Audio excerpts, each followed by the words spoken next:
Hello and welcome. Today we're going to be talking about Chapter 7, Familial Health Traditions.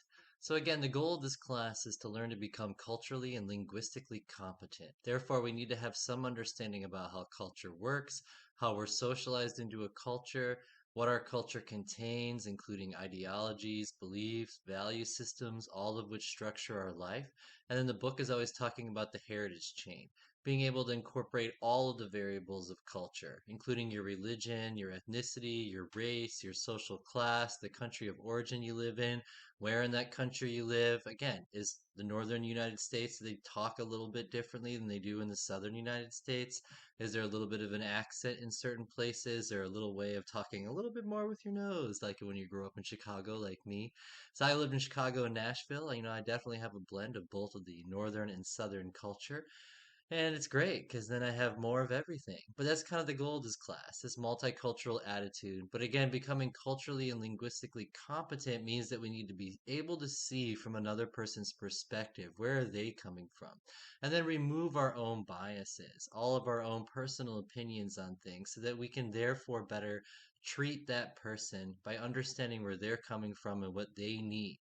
And so the goal of this chapter is to really start focusing on the institution of the family, again, talking about heritage consistency, where our culture is reproduced from generation to generation, and the family is a major institution by which we reproduce culture. The family socializes you. Your primary socialization comes from that immediate family, whether it's your parents or whoever raised you, your siblings. That exposure to that culture becomes part of who we are, and our identity then becomes formed around the culture that we're exposed, often beginning with the family. So, health traditions are part of a family's heritage, okay? And the book coins this as familial health traditions. In my family, my mom is always busting out the Merck manual. Her and my grandmother both. They like that Merck manual, and I don't know, something about that. So that's their go-to for everything. And they're always constantly trying to diagnose you with this, this, and this. Okay. But again, that's their familiar tradition. It's something that's run in their family for a long time. Okay. And then where does the culture of my mom come from? Is it that my mom grew up in a small town, was exposed to that small town way of life? How did that influence her culture and her attitude toward health and illness and how they treat health and illness and manage health and illness? Okay. And again, from your family, from the social context through the media and other forms of socialization, we pick up on this pop culture. Okay, so what's the pop culture of medicine? Why is ibuprofen our go-to or antacids for heartburn? And why is that sold in every single gas station? Why are there supplements not only for health but also for energy?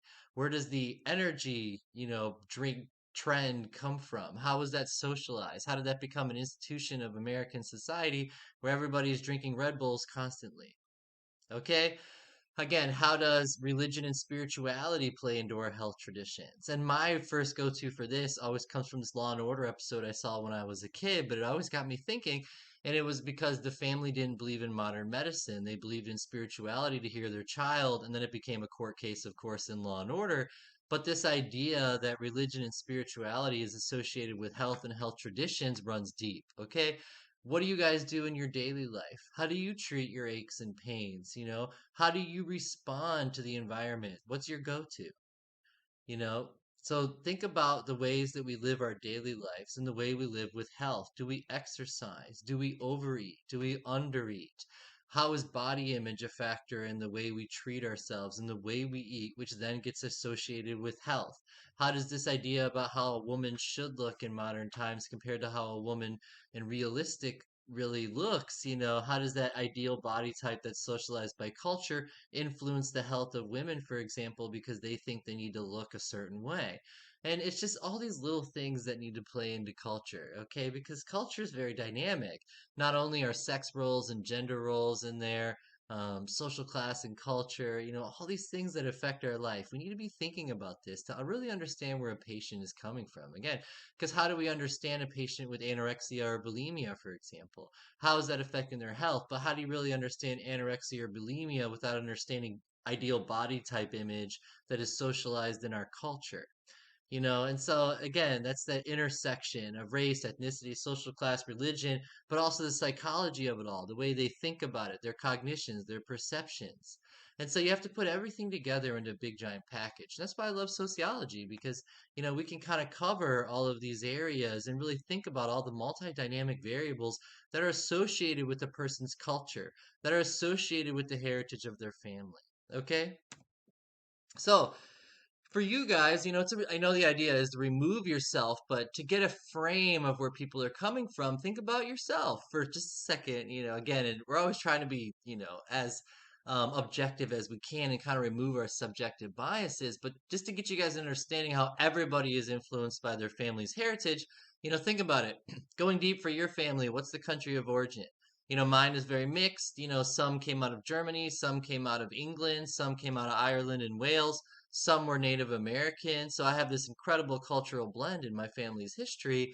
And then, when we kind of tackle race and whether race is accurate and whether racial categories that we have today accurately group people according to race.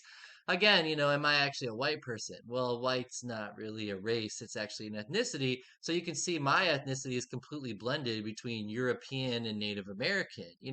But how does that influence me genetically, psychologically, the way my brain works, the way I think, and then culture, how that's influenced me, what I've been told is the meaning of life, etc. So we have all these factors that need to come together. How many generations do you have in the US? And are you proud of our immigrant grandparents? Because that's what's weird. In America, we're so proud of our family coming from this place and this place, yet prejudice and discrimination exists against immigrants.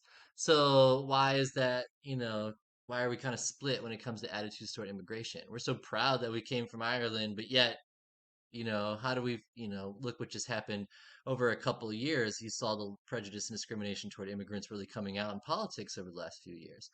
Your ethnic background, again, is that combination of your language, your culture, your country of origin, your religion, all of that gets kind of combined into ethnicity.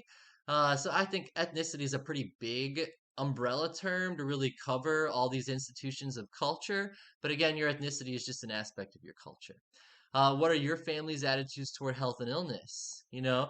What's their approach? Mine, again, Merck Manual, ibuprofen, heartburn medicine. That's like their over the counter drugs, their daily way of life. Vitamins, supplements, things like that.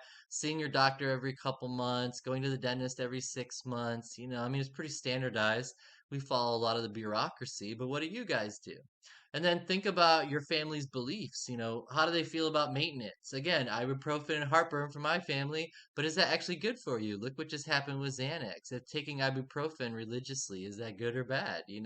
What's their attitude toward protection? Do they go see the doctor all the time? When it comes to sexually transmitted disease, what's their attitude toward that? Things like that. Okay. Restoration, how do we restore the body through, exercise and eating well and fighting our way back to strengthening our body and maintaining it as long as we can, and then curing and healing. And my family is very proud of our Cherokee medicine woman that is my great grandmother, and they're always talking about her. We have her, original book of her medicine book, from what, 100 and some years ago, and she used to ride bareback around and heal people. But again, what was it like back in the day, and what was it like now? Okay, it's something else we're always thinking about. So again, we need to trace history from the beginning till now. So think after you've thought about yourself, think about others around you. So what do you see out there? What's your general observations? There's a drugstore on every counter. There's available medicine for everybody. What's our attitudes toward health and exercise? In this country, do we have a good healthcare system? Do people utilize it? How is it different in other countries? What are your attitudes toward pregnancy and life and death? And then, the book has talked a lot about the anthropological things of, burials and births and little trinkets and artifacts and rituals and traditions that we attach to life and death and development across the lifespan. Think about things like that. How are men's attitudes different than women's attitudes? The men's attitudes toward healthcare, are they similar to women's or do they differ? And as I've talked about, women tend to report illness more than men. Why is that the case? Is that because of the social construction of masculinity and femininity, whereas a man asking for help is considered weak, for example, so men avoid going to see doctors because they don't want to seem weak. All that stuff is, we've done research on it. There's a lot of support for a lot of that. But that's something we need to be thinking about. Like, we need to be encouraging men to see doctors because seriously, they wait too long and that can have drastic health effects. So, again, how does just identifying as a male or female impact your attitudes toward health and illness? And then again, our attitudes are not universal. As you can see, from culture to culture to culture, things are slightly different, if not completely different. It's just like that Venn diagram where you take two circles and you overlap them. Yeah, we all as humans share commonalities, but our cultures, the way of life, tend to create these slightly significant differences between types of people. Okay? So this is a pretty good introduction just to get you guys thinking about, again, the whole history of culture, how culture has developed over a long period of time, how your family is an agent of socialization that transmits that culture from generation to generation, how you being socialized into a culture then structures your personal attitudes and beliefs, and then being able to look around you and recognize that attitudes and beliefs in society are incredibly diverse. So that's the goal of this class, to be able to think about all the diverse ways of thinking, to understand where all the patients that we can be confronted with, where they're coming from.